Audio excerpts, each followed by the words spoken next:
gallant American soldiers, these Ivy men of the 4th Infantry Division, were dealt a tough hand in the Vietnam War. It was their lot to draw the almost impenetrable jungle of the 2nd Corps area near the Cambodian border to face the elite regular North Vietnamese army.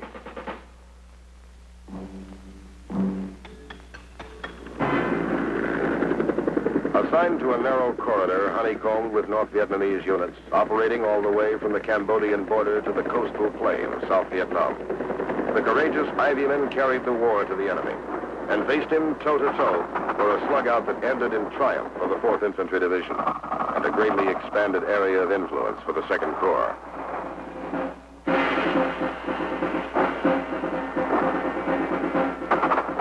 This is the heroic story of the 4th Infantry Division in Vietnam.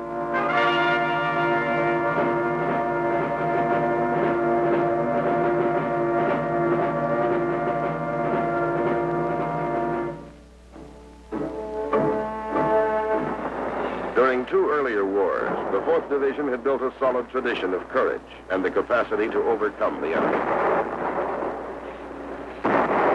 Organized in 1917, the Ivy Division, so called because of the Roman numerals in its name, earned campaign streamers at the Marne, Chateau Thierry, Saint Mihiel, Verdun, and the Argonne Forest. In World War II, they spearheaded the drive along the Siegfried Line and were heavily engaged in the Battle of the Bulge.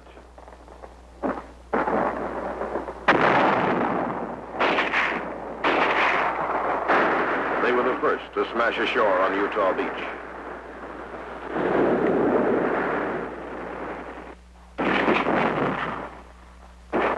The first to set foot on German soil, and among the first to enter Paris.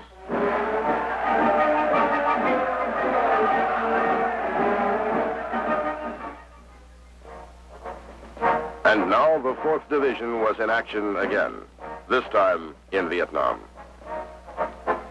In the summer of 1966, more than 3,000 men of the U.S. 4th Infantry Division arrived in Quy Nhon, on the coast of South Vietnam, to continue the American buildup in that beleaguered country.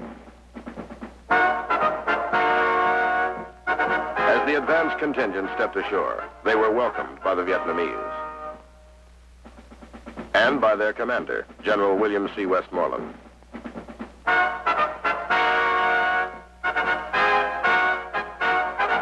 They then boarded buses to the airstrip for the last leg of the journey to their base camp near Pleiku, within the 2nd Corps area, which was located between the Cambodian border to the west and the South China Sea. The 1st Cavalry was already established in a narrow corridor at An Khê, but seasoned North Vietnamese Army units in regimental size controlled the great bulk of the area.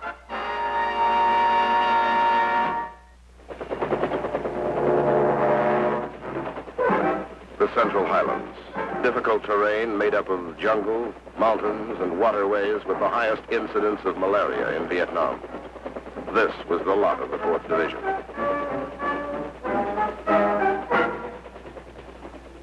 The division base was established at Dragon Mountain, renamed Camp Inari, after Lieutenant Mark S. Inari, the first Ivy officer to fall in Vietnam.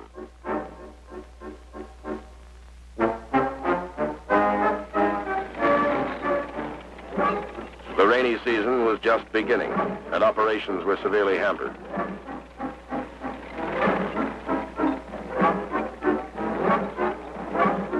But neither the weather nor the harassing enemy could deter the Ivy men, who were determined to make the area their own.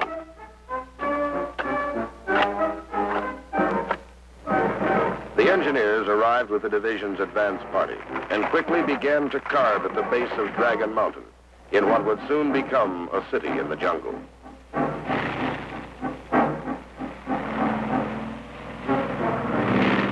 With security details always on alert against sudden attack, the men of the 4th cleared the area and established their quarters.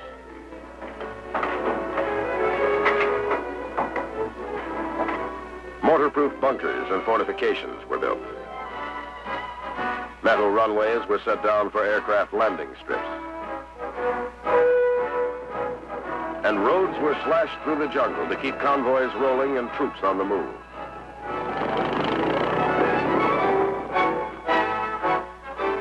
Within little more than a year, the Ivy Division base camp contained more than 900 buildings. Ivy men swept through the steaming jungle near the Cambodian border, seeking to block North Vietnamese regiments who periodically dashed across the border in hopes of a quick victory.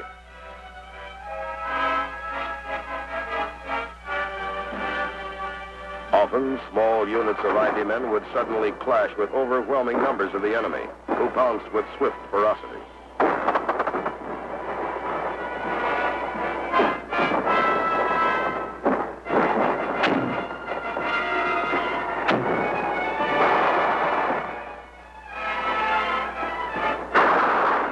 When the big guns of the fort were called in for support and the heavy lead began to fly, the North Vietnamese Army, the NVA, disengaged as quickly as they had appeared.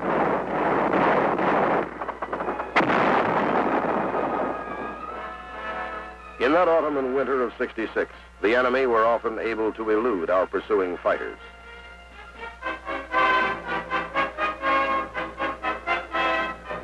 We hit them from the air.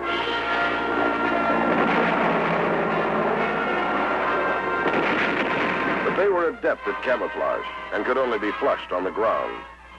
But if that's what it took, the Ivy men were ready.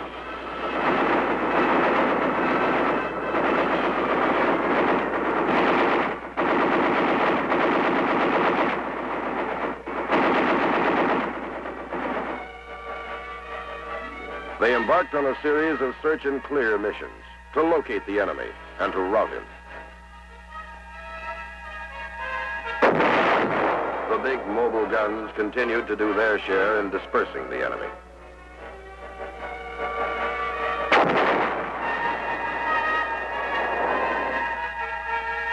In operations like this and similar actions in early '67, the powerful partnership of heavy mobile guns and Ivy infantry combined to pin down large enemy units and methodically beat them into the ground. Operation Sam Houston grew out of an attempt by the Viet Cong to interrupt work on a vital road being built from Pleiku to a Special Forces camp near the Cambodian border. The road-building crew had been the target of numerous mortar attacks and the scene of violent firefights.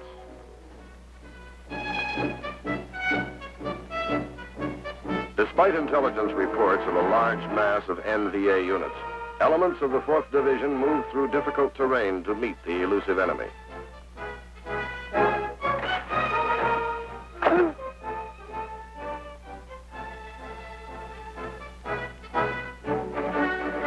There were few landing zones in the dense jungle, and areas had to be cleared before resupply ships could bring in supplies and take out the sick or injured.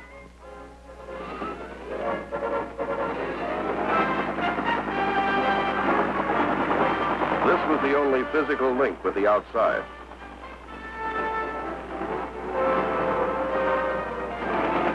Choppers were called in for all types of assignments. Top priority went to combat assault missions.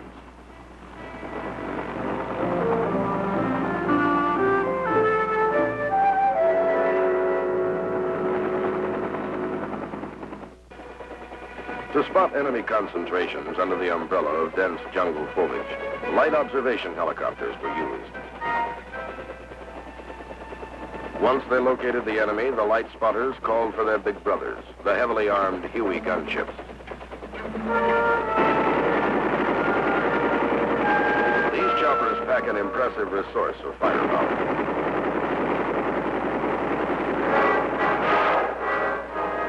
The gunships strike quickly, with uncanny accuracy and formidable power.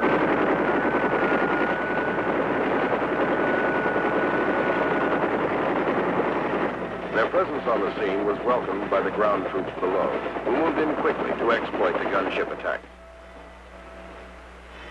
For the NVA, this technique was a costly experience, resulting in a great loss of men, installations, and equipment.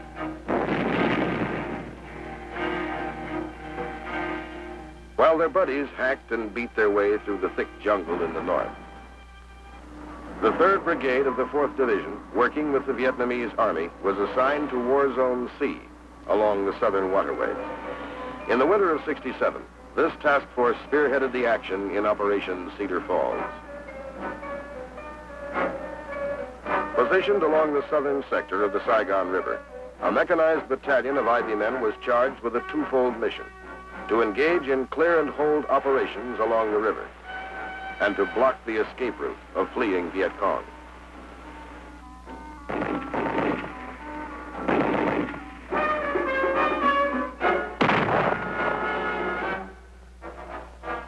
As so often happened in the course of their mission, Ivy men uncovered a rich cache of rice left behind by the VC, which was airlifted out for distribution to the South Vietnamese.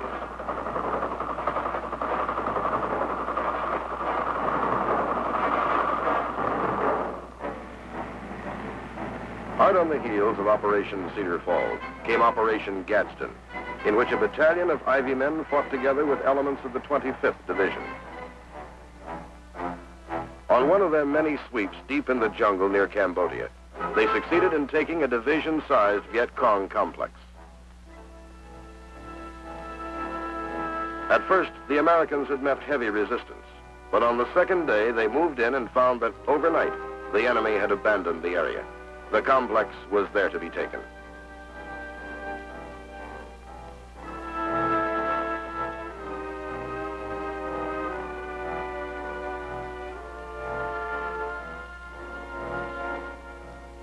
At the same time, within the 2nd Corps area, the 4th Division concentrated on expanding its area of influence. With determination and tenacity, they hit the enemy with tremendous firepower.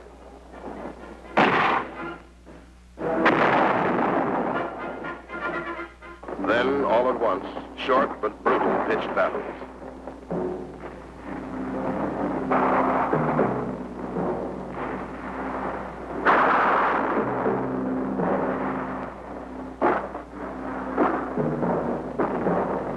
And that was the pattern until, in April of 1967, the 1st and 2nd Brigade moved into Operation Francis Marion, while operating from bases nicknamed Jackson Hole and the Oasis.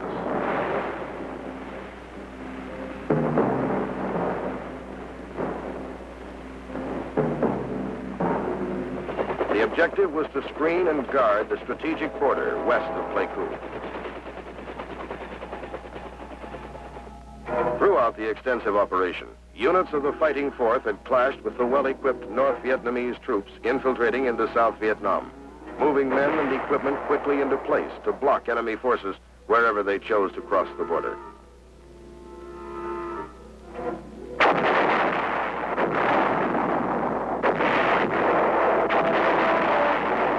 During the operation, massive artillery was employed. More than 400,000 rounds hit the enemy where it hurt.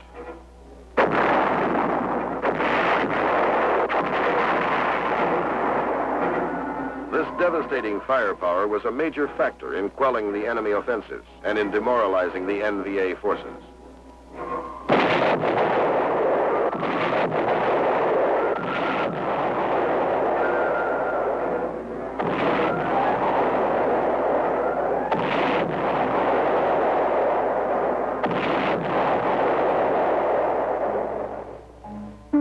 While the rest of the division enjoyed the successes of Operation Francis Marion, the Ivy men of the 3rd Brigade swung into Operation Cook.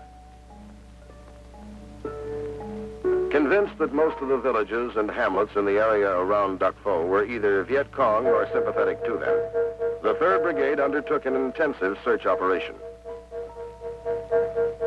Countless tunnels and holes in the area turned up Viet Cong supplies and prisoners. But along with the spoils, the Ivy men had to pay a price for victory.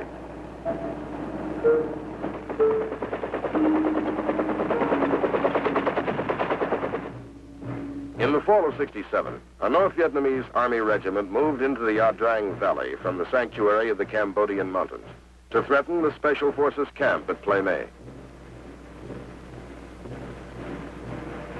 An area sweep was undertaken, Contact was immediately established. NVA patrols were particularly active around roads, but round-the-clock IV operations effectively neutralized the threat. The men of the 4th succeeded in blocking the NVA thrust to destroy Plaine, while simultaneously blocking thrusts as far south as Ban Mi Tu. At the same time, intelligence reported a heavy enemy buildup in the dusty, inhospitable valley near Dak To, 55 miles north of Pleiku. The Ivy men quickly responded to the challenge, moving the infantry battalions of the 1st Brigade into the rugged mountains near the Cambodian and Laotian borders.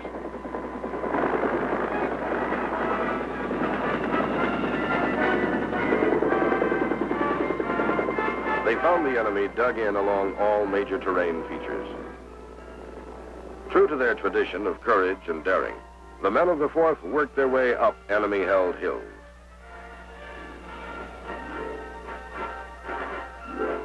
With an airstrip at Dak To under constant attack by 122mm rockets, Ivy men slugged it out in the surrounding hills in sharp-pitched fights against a shrewd, well-trained, entrenched enemy. The final battle at Dak To occurred on the northern slopes of Hill 875.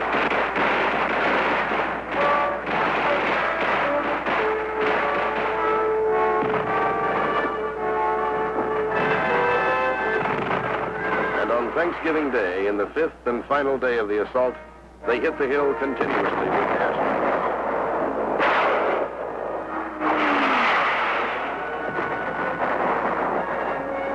Artillery and mortar rounds. Air Force strikes destroyed whatever cover the NVA might have used in defense of their position.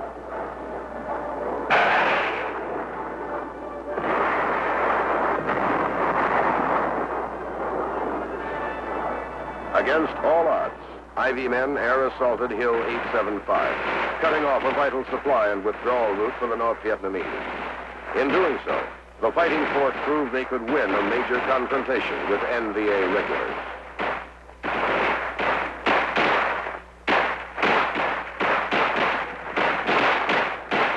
The support of all units was vital to the success of the battle. The cry medic, shouted on the battlefield, threw into operation the most sophisticated facilities known to man in wartime. Within moments of the call, medics were on hand to treat and evacuate the injured.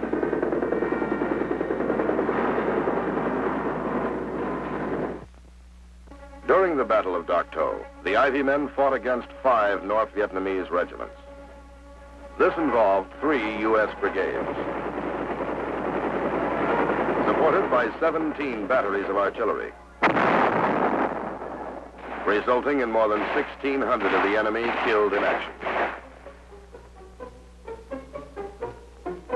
Throughout the rugged central highlands, the most significant battles were for the hilltops, since the force that controlled the hilltops controlled the valleys below. The 4th Division fought to seize the most strategic hilltops for fire bases. This meant several days of saturation airstrikes.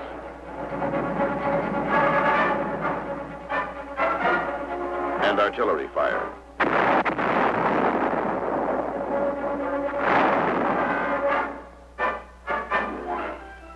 After the infantry had forged its way to the top, a bunker-type perimeter defense was constructed,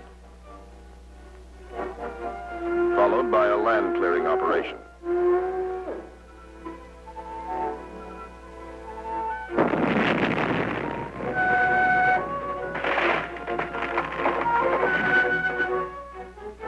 When completed, the hilltop was a barren, dusty knob protruding from the valley floor. But even then, the area was by no means secure and had to be defended against enemy assaults.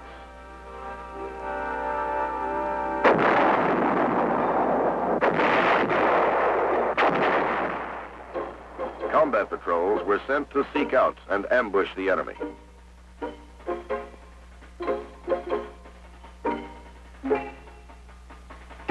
Forward observers pinpointed enemy positions for IV artillery.